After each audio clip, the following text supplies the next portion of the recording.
साथियों, क्या हमारे देश में जब पूरा देश कोरोना की महामारी से ग्रस्त है, कोरोना की महामारी में मुनाफाखोरी की इजाजत है?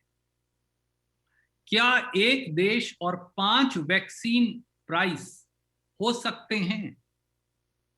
क्या दोनों इंडियन मैन्युफैक्चरर्स सीरम इंस्टीट्यूट और भारत बायोटेक 45 साल से कम के लोगों की वैक्सीनेशन से ही 1,11,100 करोड़ रुपए का मुनाफा कमाने वाले हैं?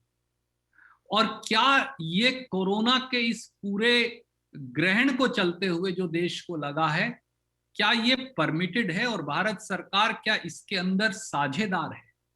ये कुछ महत्वपूर्ण सवाल है।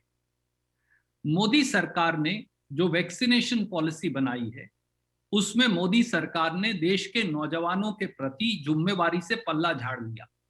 18 से 45 साल के लोगों की वैक्सीनेशन यानी कोरोना टीकाकरण की जिम्मेवारी भारत सरकार ने कहा कि उनकी है ही नहीं।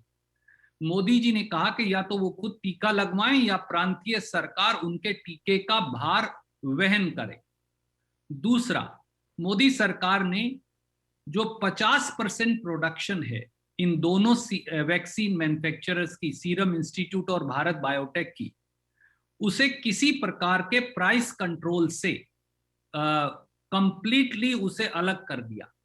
यानी अब इन टीका बनाने वाली कंपनियों की मर्जी है कि रेट क्या होगा, और उन्होंने बड़ा दो अजीब तरह का रेट दिया। सीरम इंस्टीट्यूट ने भारत सरकार को वो टीका देगी एक डोज 150 रुपया में, प्रांतीय सरकार को 400 रुपया पर टीका में, और प्राइवेट अस्पताल को 600 रुपया पर टीका में। भारत बायोटेक तो और ज्यादा भेदभाव वाली नीति लेकर आई है। कल शाम को भारत बायोटेक मोदी सरकार को टीका की एक डोज देगी 150 रुपया में, प्रांतीय सरकार को एक डोज देगी 600 रुपया में, और प्राइवेट अस्पताल को देगी 1200 रुपया। क्या एक देश और 5 अलग अलग टीके की दरें संभव हैं? और क्या ये देश में न्याय की परिपाटी पर और समानता की परिपाटी पर खरा उतरता है?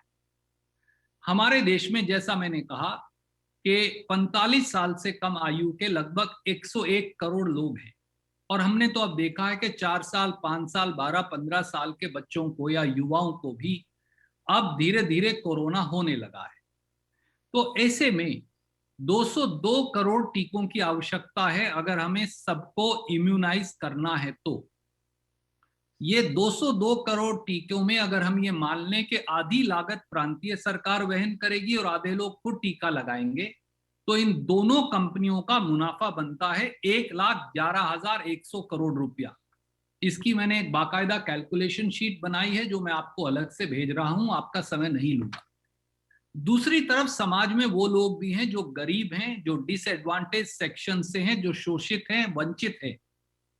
क्या भारत सरकार ये नहीं जानती कि हमारे यहाँ 2011 के सेंसस में ही 28% जनसंख्या SC/ST है। हमारे देश में 81 करोड़ 35 लाख लोग subsidise ration national food security act में उसके लिए वो योग्य हैं, और हमारे यहाँ बैकवर्ड क्लासेस की जनसंख्या लगभग 41% है। तो इन सब में, ऐसे में ये गरीब लोग 2400 रुपया पर टीका, यानी 2 डोज के भारत बायोटेक के 2400 रुपया बनेगा और सीरम इंस्टीट्यूट के 1200 रुपया पर टीका कैसे दे पाएंगे? क्या कोरोना की इस लड़ाई में भारत सरकार टीका बनाने वाली कंपनियों को 1,11,000 करोड़ रुपए का मुनाफा कमा देश के लोगों को हराने की कोशिश कर रही है? क्या कोरोना की इस मुश्किल समय में टीकाकरण से मुनाफा कमाना, वो भी इस प्रकार का अनाप शनाप मुनाफा कमाना, परमिटेड हो सकता है? क्या ये हमारे प्रजातंत्र के समानता और समता मूलक सिद्धांतों के अनुरूप है? ये कुछ सवाल हैं जिसका प्रधानमंत्री को जवाब देना चाहिए।